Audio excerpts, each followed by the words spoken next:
Hello and good day to all attendees. Thank you for your time with the University of Tasmania today.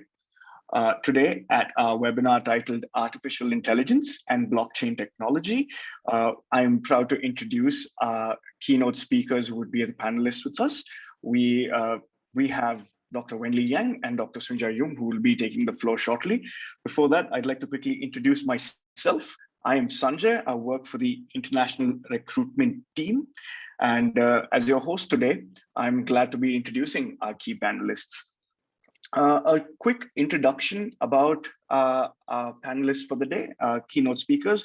Dr. Wenli Yang got her PhD degree in Kwazong University of Science and Technology, China in 2012.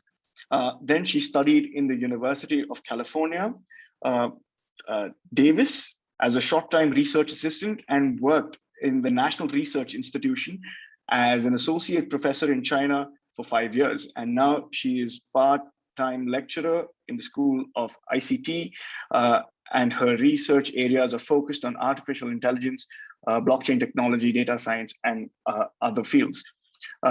Our other keynote speaker is Dr. Sunjay Yung, who is the degree coordinator of the Masters of Information Technology and Systems.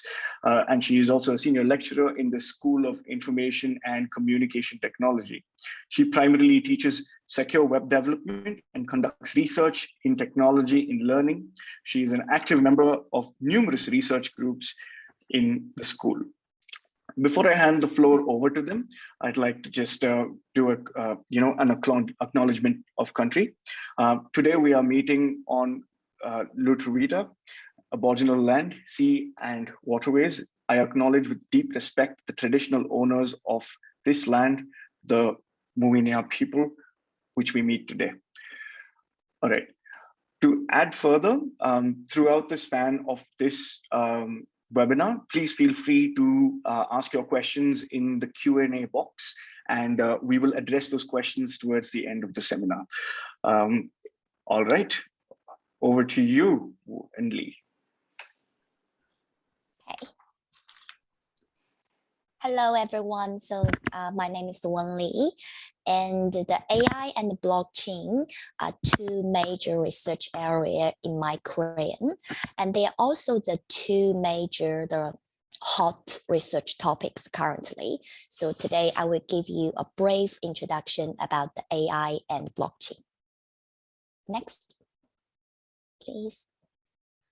And there actually the many ways that people define AI. So what is AI? We will take a look into the three scopes of the AI: the narrow AI, the general AI, and the super AI. The general AI is intelligence that can do a simple tasks with the smartness. So like the voice assistants, the weather prediction, or self-driving cars. The most current the tasks the machine learning can do, they belongs to the narrow AI. And the next version of AI is general AI. That's intelligence of machines that can do anything a human can do. Okay, so they have the same skills level with our human. The primary goal, that's the primary goal of the many AI research studies. And the top level is a super AI. So then the intelligent machines can surpass the human skills. Okay, so that's also the goal of the future AI research studies. And right now, the majority of the AI applications fall into the narrow AI. Okay, so like the machine learning, the deep learning, okay, and the reinforcement learning, the with others, like the AI gaming, the VR, AR, so that human AI intelligence, they are all narrow AI. Next, please. And here I used the several AI applications and to give you a brief understanding. So the one AI applications is object detection. Okay. It comes from the 1997, the IBM's Deep Blue technology. Then some researchers produced the deep learning ideas. And start from the 2012, and that's the boom of the deep learning. And now the deep learning is still hot topics that many researchers studied on. So especially for the computer vision area. Okay, so this is the pictures and give you the basic structures of the deep learning. So the basics of the deep learning, we call it convolutional neural network. It can be have the one input layer, the hundreds of the hidden layer, and one output layer. So the number of the hidden layer is really depends the training data sets, what features you want to extract. Okay, so that's a feature map output from each hidden layer, and each feature map we use to present the features from the different objects. And with this feature map, we can identify which is the object, like this is a corn, or this is a sheep, or this is a dog. Okay, so it can do the classification, the clustering, and many different areas. Next, please. And another application is we can build the expert system, then AI can play the complex games. So we train the model, and the AI algorithms can reach the human levels of the performance into the multiplayer game. Okay, and actually this is the first time the AI has turned the human-like skills. Okay, so that is one of the early stage, then AI can surpass the human. Okay. Even some games, the AI can surpass my skill. Okay. So next, please. And even this, the deep fakes, that's a really interesting applications. And the people develop this application so we can swap the face, then we can swap the audio, then we can make the animations in the video. So it can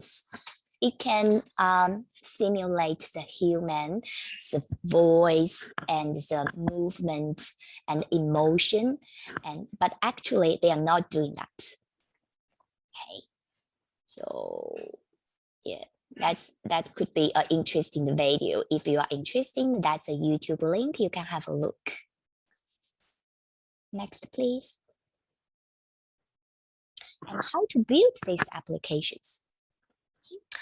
And normally the AI application will follow this development life cycle. Start from the data collection, then we may do some of the data pre-processing and analysis.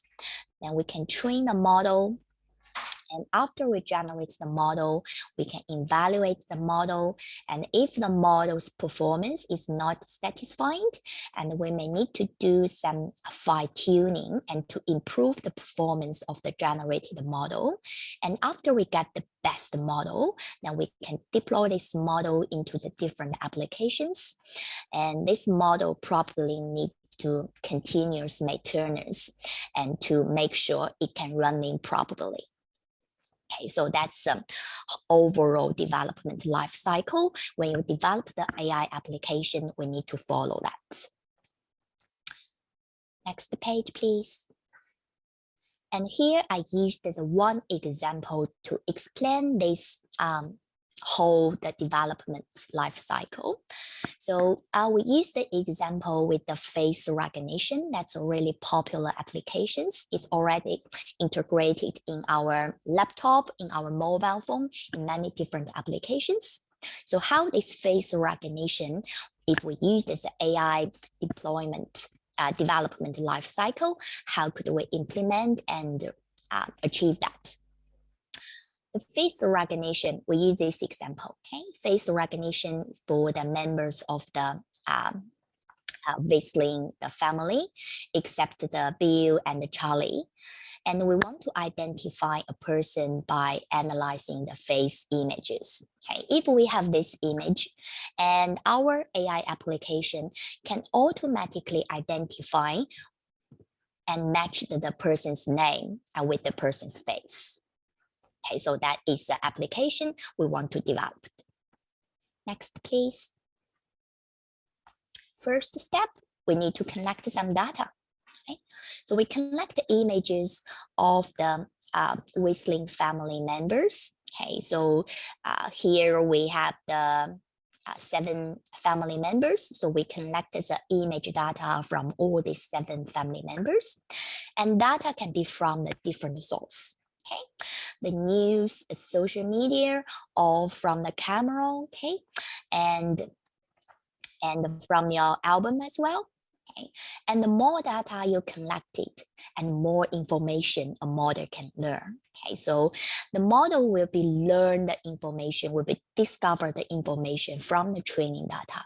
So a large number of the training data can make sure our generating model will have a better performance. Next, please. And next step is the processing. Okay, so for this example, because that's face recognition, it is classification. Okay, so if we want to have if we have a image and we want to identify who is it. Okay, so that's type of the classification, and we need to annotate the data ending the label. Okay, so for each person, and we want to end its name as a label. And that's tendance, but it is necessary, it must to do for this classification job. And at that stage, we can also to remove some bad data. If some images, the person's face is not clear, okay, have some missing part, so we can remove that bad data. So that's for the data pre-processing. Next, please. Then with this training data, so after the data pre-processing, our training data sets are ready. Okay, so we can use these training data sets to train the model. And to train the model, we can select the many different algorithms we can use. Okay, so we identify our training and evaluation strategies. The methods we can use, so we can separate the data sets into the training data and the test data, or we can use the cross-validation and to group all the images into like the number of the 10, we use the 10 folders cross-validation. So it will group all the image data into the 10 groups. Okay, and each of the time they just choose one group at the test the data, and the rest of the 9 group as the training data. So it's another method we can use for the evaluation. And we can define the evaluation metrics. Different AI models, they may have the different metrics. And for this example, because that's the type of the classification, so, and we use the classification accuracy, and we use the F1 score, that is the one metrics to represent the, both accuracy and error. So we may use this type of the metrics to evaluate our classification model. But for the clustering, and we may use the others like the silhouette. Okay, and for the linear regression, we may use some mean squared error. So different models, we may choose the different metrics. Then we can identify the models to train. Okay, so for the classification, there's many different types of the classification methods. Okay, so the decision tree, the random forest, the neural network, the deep learning. So which model we should use? Try the more models can increase the chance to have a good product. Okay, so at that stage, and depends the data points. Okay, so you can try the many different types of the models, and it can give you the more choice to find the best fitting one. And however, it also takes time and computational resource. Then probably we also need to identify the best hyperparameters. And for the different model, there are a set of the hyperparameters we need to tune. Okay, so the different models, they use the different parameters, okay, to run the model. And with this evaluation metrics, if you want to improve the accuracy and reduce the error, okay, so we may need to find these hyperparameters based on the different models.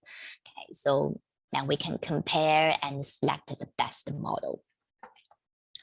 Okay, so next, please.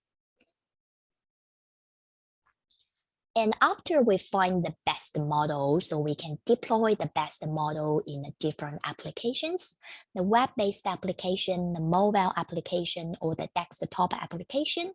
So according to the different customer requirements, so we can deploy the models into the different ways. Next, please. The last step, when the AI applications is running, okay, so we need to make sure the application runs smoothly. So we need to keep the continuous maintenance, have a backup version, and in case of the accidental problems, so like the power off, the server's crash, or the system fault, okay, so we always need to have a backup version of our model and application and to make sure the application can be run always smoothly. And after the AI application run for a while, and we can use this evaluation metrics to decide this model's performance is satisfying with our requirement or it's need updates. Next, please. And if it need an update, sometimes it really need update. So like the face recognition, that's very popular, the AI applications we already integrate in many areas, but it still needs sometimes update. So because the human face changed over time, so the model need update. Okay, so like example, the person maybe previous a male and they change a female, okay, female face, then we need to update the training data sets to make sure and relabel and to make sure it is same person. Okay, and we also need to updating the system regularly to improve the performance, like these two pictures. It is a twin, or it is sibling, or it's same person. Okay, we need to regularly update to performance. So the updating is also very important when we develop the AI application. And if you do the updating, and the whole cycle will be repeated. Okay, so because we update from the training data sets, then the whole cycle will be repeated and to make sure the AI applications can be run smoothly. Next, please. And so here I listed several open discussions. That's really interesting AI discussion topics. We focused on the trustworthy and ethics.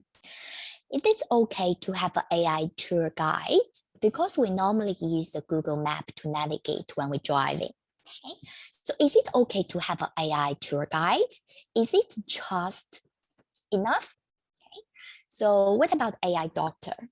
Okay, it has some online pharmacy or online doctor, but what about we use the AI doctor to give the diagnosis?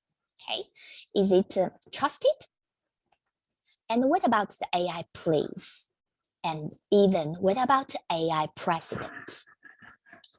And for the ethics, we know the self-driving is integrates many different AI techniques. Okay, and even some sensors as well. And if you are using the self-driving car but make accident, so who will hold the accountable? You or the manufacturer? Okay, that's still some open discussion questions we need to think about. And what about marriage between the human and AI? Okay, so with the development of the AI technologies, okay, so this such of the open discussion questions will appear more and more. So that will guide you the future AI research topics as well. Okay. So next, please. So that's what I want to discuss for the AI area. And another interesting area is blockchain. Okay. So how to making the blockchain applications. Next, please. So we will discuss from these 3 points. Why learn the blockchain technology? Why the blockchain technologies we need to learn? And what is blockchain technology? And how can we help students to learn the blockchain? Next, please. So here I used some background related to the Industrial Revolution to explain why we need to learn the blockchain. I start from the first Industrial Revolution, that's quick change of the production technologies. Okay. It's focused on the hydraulic drive and steam engine. Okay. At that stage, the most industry they were required is mechanical engineers. Then we move to the second industrial revolution. And at this stage, some electric drive system was development and the telephone exchange and some combustion engines are also proposed. So at this stage, more electrical engineers are required for the industry companies. And we are now in the third industrial revolution. So that's partial automated production using the electronics and IT. So now the laptop, the PC and internet are become popular, okay? And also a lot of the robots and used in our real life. Okay, that's popularization of the internet services. Many internet services appeared we are using, so like email services, the online shopping. Okay, they are all internet services and automatic controls. And this stage and the industry need the more internet engineers. So they may have the system, the control, or the business control system designers as well. But in the future, in the fourth industrial revolution, so because we have a lot of the data collected from the different source, okay, so that fusion of the production with the information and the communication technologies, so like the IoT with the different types of the devices and the sensors, the blockchain technology, the big data we collected from the different data source, so that digitalization and connection of these all actors in the value processes are become popularity and necessary. And at this stage, the IoT engineers, the blockchain engineers, and even the data engineers have become more important. So based on this background, we can see blockchain technologies becomes one of the major technologies in the future in the fourth industrial revolution. So that's one major reason the blockchain technologies become popular and why we need to learn the blockchain. Next, please. So the current problems is, okay, so we collected the many data from the international of the things, how to manage this data, how to manage this big data, because this data from the different source, okay, so how to sharing this data, how to maintain this data, okay, so how to storage this various types of the data. So the blockchain can provide the solutions for the industry, Internet of the Things, and the blockchain can for the big data improve and connect it. And how do we get the skilled engineers on the industry, the 4.0 version, to prepare for the future? Absolutely, we need the learning and the training. Okay, so then the blockchain engineers, we need to train, we need to learn, and then we can get the skills and on the industry, the 4.0 version, and to prepare for the future, the development of the techniques. Next, please. So what is blockchain? The blockchain is a secured and sharing the data on the peer-to-peer network. So that's a decentralized network without any third party. Okay, so it is decentralized, secured, and transparent. So all the data storage in a blockchain ledger can be transparent to all participants.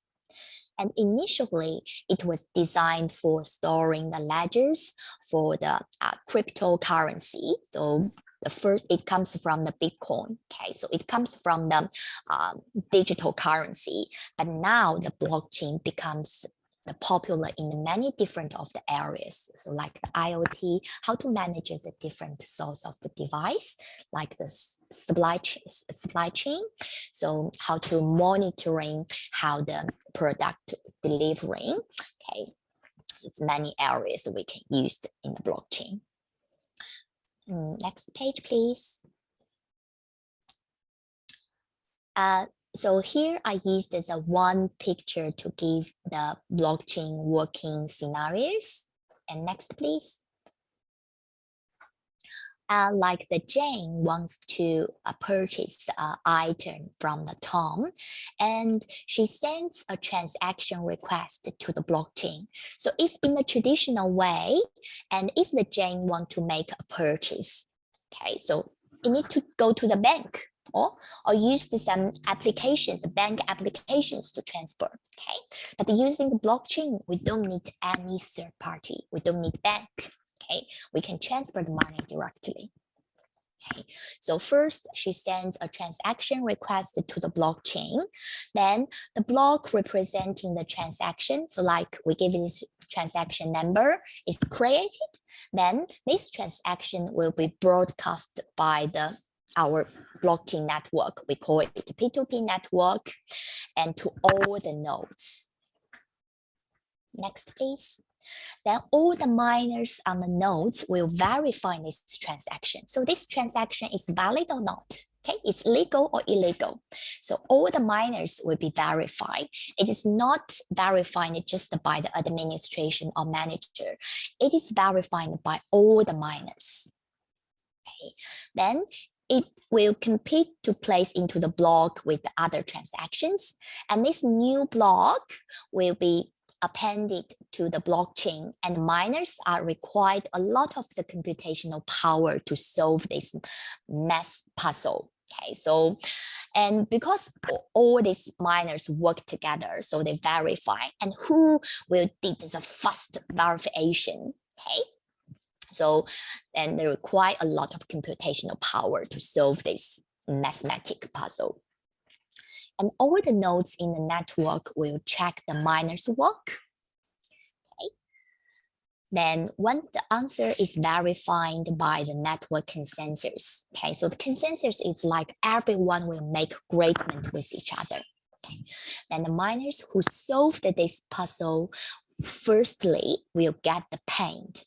And a verified transaction involves smart contracts, cryptocurrency records, and the Jane's transaction will get ended to the blockchain along with others will stored in our blockchain ledger. Okay, so it is like our traditional database, but this database is transparency and it is managed by all the miners. It's not just by the administration. Okay. Next. Then finally, after the transaction verified and also ended to our ledger, and Tom will receive this Bitcoin, okay, that's digital money, okay, complicated.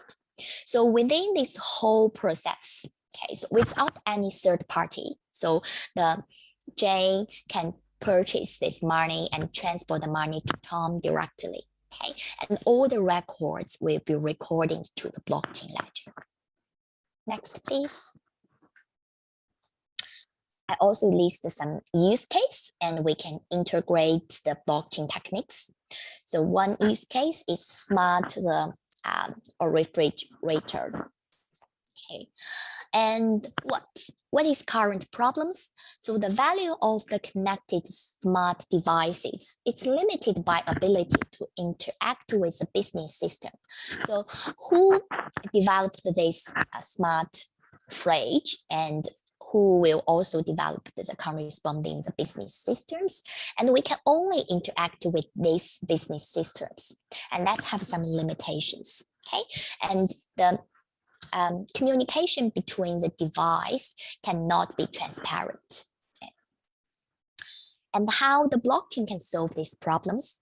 The blockchain can manage automatically the interactions within the external world. Okay, it doesn't matter or this device is from which company, so they may produced from the different company, but blockchain can manage them automatically to make the interactions works. Okay.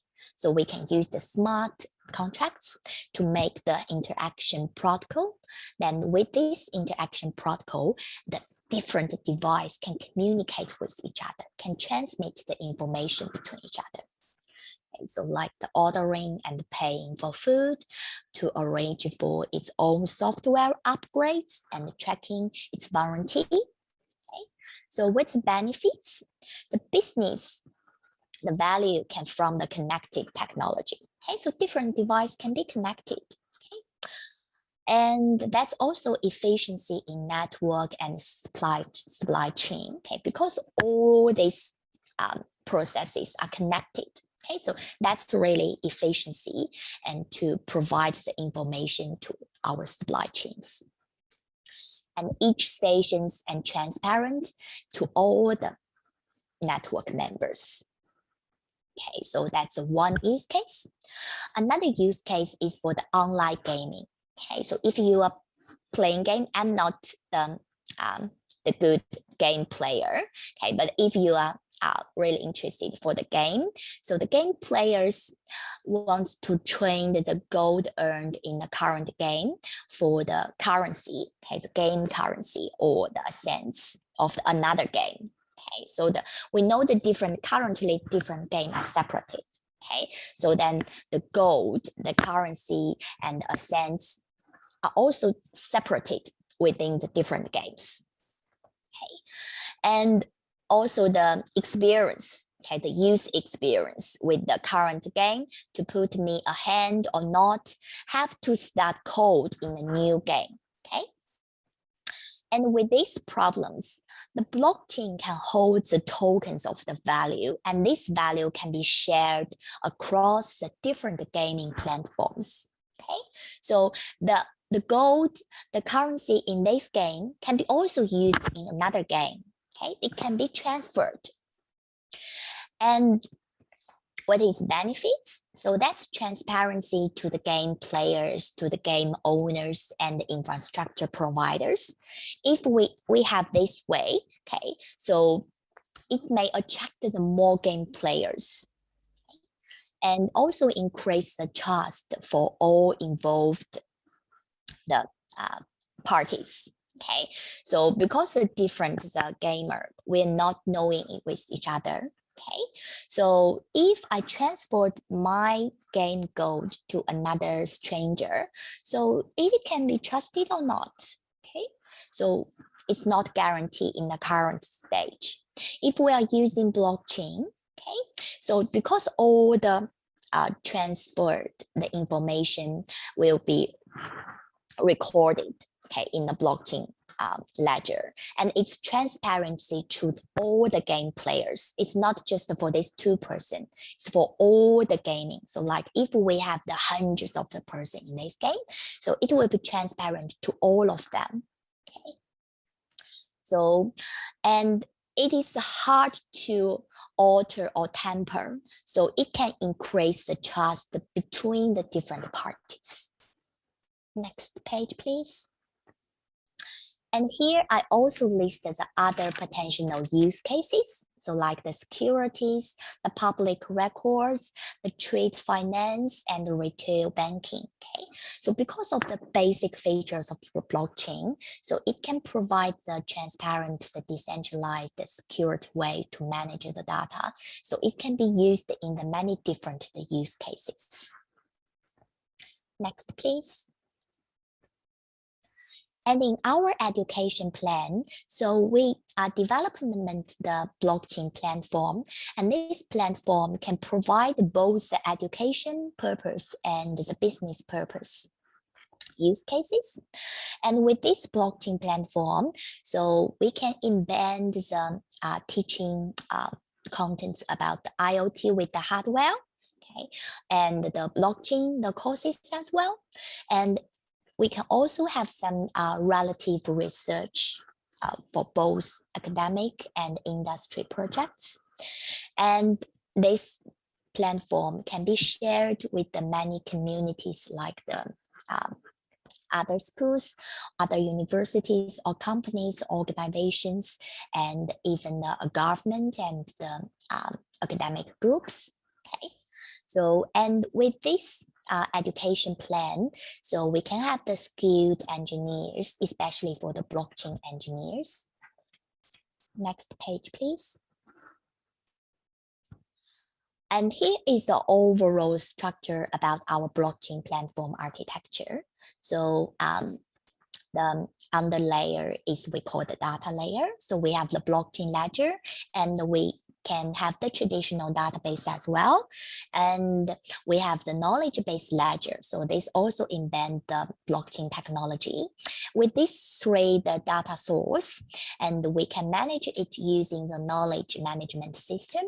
And the AI technologies can be embedded into this stage. And we can also deploy the many different types of the smart contracts based on the different applications we want to deploy. And these applications can be integrated with the consumers. And the knowledge management system can also integrate it with our business experts as well as domain experts.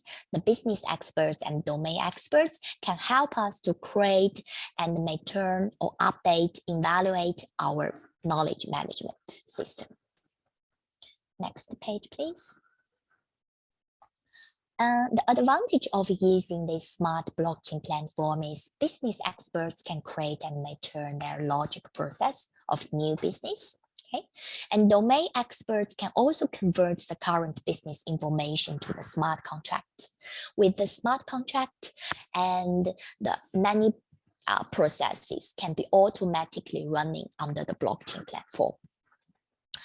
And the knowledges are capital and include any transactions, data, the records, decisions, and IPs, and any knowledge changes should be stored in the ledger. Okay, so if any person, even the domain experts, the business experts, they want to make some updating the changes of the current knowledge, okay, any changes will be stored into our knowledge-based ledgers. So it is under monitoring. And smart contract here is not static programmatic rules, but it is dynamic and intelligent one. Okay, so inside the smart contract, we can also embed the AI techniques. Okay, so and these AI techniques can also help us to make the smart contracts more and real smart. Next page. And yeah, that's some more advantages of using this smart blockchain platform. So it can also interactive with the consumer and cooperative with plenty of the domain experts. It supports the various of the domain. Okay, so the knowledge base can be support the different domain. And our platform could help and automatically create a new optimal smart contract and provide to the consumer, and then they can make the contract decision. So it can support the decision making as well. And our platform will focus on helping create and maintain the dynamic smart contracts based on the knowledge-based system. With the different domains of knowledge, our smart contracts can be dynamically updating. And that knowledge management system it is developed based on the current context and ends incrementally. And smart contracts will guarantee its validating and the repudiation, and AI will help them dynamic and intelligent. So with this overall the blockchain platform, so all the AI techniques, the expert system, the knowledge management system, and smart contracts, they are all integrated with each other, and they all support with each other, and to make us to build the intelligent AI applications as well as the blockchain applications. So that's what I want to give you some basic ideas about the AI and the blockchain. Thanks, everyone. And do you have any questions? Then you can leave it to the Q&A session. Thank you so much, Wenli. Yeah, so if you guys have any questions, please do drop it in the Q&A box. We'll be happy to answer them. So I'd like to bring on Sunja to ask her a couple of questions because she's the course coordinator of MITS as well. A common question that students, agents across various markets ask is, what are the most commonly taken up fields of work after graduating the MITS degree at the University of Tasmania? Okay, if that is the most common questions, can I just share my screen? And by the way, I used to be a master degree coordinator, but now I'm looking after Bachelor of ICT. So I just brought, that's all right. We are making changes all the time to make everybody exciting. Absolutely. Okay, so there are so many different files. So in the meanwhile, Wenli, we have a question for you. What is a smart contract? You're on mute, Wenli. So Wenli, you're on mute. Wenli, we can hear you. Yeah, sorry.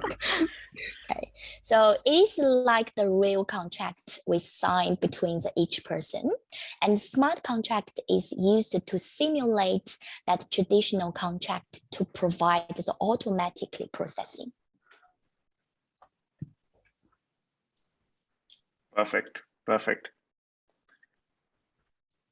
Okay, so I share my screen again because there are so many different files open and I just selected wrong one. So where is it? Where is it? Okay. So Wenli, I was also very interested in the blockchain technology stuff that you were talking about. So I honestly always thought that it was very restricted to only cryptocurrencies. So you've kind of opened up the idea that it can be implemented in standard business models across various industries in the world. That's very interesting. What are you looking at the moment? Am I sharing a screen sharing? Yeah. Okay. Yeah. So are you looking at BICT? Yeah. Yes. Yep. Okay. So I understand that you guys are here more interested in AI and blockchain, those areas, but also you are understanding that that is one of our many different majors. So this is just briefly what kind of graduate roles you can have after the Bachelor of ICT with us. Of course, there are many different areas, and here those roles are very generalized roles are listed here. And also I understand out of those many different majors, you are more interested artificial intelligence. And what I just included here in this slide was just the course structure of AI. So you saw 1, 2, 3, 4, 5, 6, 7, 8 different majors under our degree. And common, we are trying to give you very, very common fundamental units. Whatever you are doing, you may change your minds in different majors, but even though you graduated Bachelor of ICT with one major, or sometimes you can have 2 different majors, still we like you to be just expert professional person, can deal with any kind of ICT jobs can be given to you. So that's how we design those different majors carefully. And even though some of those features that you have to do under this artificial intelligence, I'm sorry, it doesn't really make sense match with all those units. But for example, this 214 is intelligent secure web unit. And so artificial intelligence, but that is the introduction level because that is happening in year 1. So that kind of different majors you can expose with our core units and compulsory units, and there are rooms for the electives. And I just briefly mentioned that you may have two different majors. Some people want to learn about AI, but more specifically, you want to work with AI and cybersecurity together. Then one major can be AI, and your second major can be cybersecurity. And you can see some rooms for electives here, for example, in all those three different year level. And those can be worked out for your second major if you want to. So there are many different options, and I understand that you are more focused and interested in this AI. And in order to go through all those exciting areas of AI and blockchain that Wenli explained, you need some background information, how to program, how to do different things, understand networks, things like that. So that's how we are going to equip the bachelor students towards different worlds, and we are changing our minds all the time. So that is another thing we bear in our mind when we design the courses. Okay, did I answer to everything that you asked me? Yeah, I think that pretty much covers it. So a follow-up question from that, because you mentioned, you will be equipping students with the base knowledge to be able to get into the specific majors that they're interested in. Is it possible for someone with no coding or no, ICT background to actually enter either the bachelor's degree or the master's degree to, get into studying AI or blockchain technology, because this is rather advanced stuff? Yep. Okay. When you are, for example, for the bachelor, I'll explain about the bachelor level first. Bachelor level, we usually have like high school, or what we call it in Australia, college students. When they graduated, there are some units they have to finish, but our course is very flexible. Sometimes even without any prior studies in programming or even mathematics, they can apply for our course and they can start doing that. Depending on each student's background, if you look at major Kid 101, we have some other options that let them pick up some necessary stuff. So for the bachelor's course, if anybody never done anything in this area, computer science, if you like, still doable. Of course, if you have some good understanding on AI or good mathematics kind of skills and understandings, it will be easier or more efficient to move on along the course. But without those background, still that is no problem. That's how we designed our curriculum for the bachelor level. Master level, there are two different types of masters. One particular master requires your bachelor degree in the same domain in ICT. But also we have another degree called MITS. Yeah, MITS is the conversion master, what we call it. So if you have done a degree, like bachelor's level degree, but other than ICT, you can come to us for 2 years MITS. So MITS degree, first year, we are trying to push our students hard to make themselves equivalent to the graduates of bachelor level, and second year level is all the master level. And we just redesign whole curriculum of MITS. So probably you guys and agents should be know about our new curriculum. If you don't, then I'm happy to have another session about our MITS.